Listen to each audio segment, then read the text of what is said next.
शेकडो वर्षांची परंपरा असलेल्या महाड येथील वीरेश्वर महाराज छबिना उत्सवातील आणखी एक आकर्षण म्हणजे शिवलिंगावरती साकारली जाणारी भव्य रांगोळी।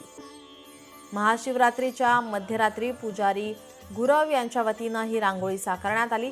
यासाठी जवळपास 350 किलो रंगीत तांदळांचा वापर करण्यात येतोय। रांगोळी झाल्यानंतर महापूजा होऊन महाशिवरात्री उत्सवाची सांगता होते।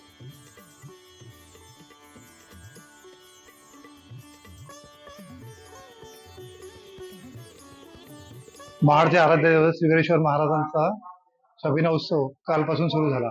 आज महाशिवरात्रीच्या निमित्ताने गुरव कुटुंबीय आणि मित्रपरिवार श्रीवीरेश्वर महाराजांच्या पिंडीभोवती जवळजवळ 350 किलो तांदळाची रांगोळी काढली जाते। 350 किलो तांदळाची रांगोळी मधल्या काही तांदळाला खाद्यरंग देऊन त्यांनी उत्कृष्ट डिझाईन केलं जातं आणि ही परंपरा काही शे वर्ष अव्याहतपणे चालू आहे।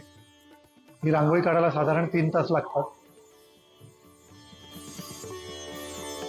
महाड येथील वीरेश्वर महाराजांची आकर्षक रांगोळी साकारली। 350 किलो रंगीत तांदळापासून रांगोळी तयार करण्यात आली आहे।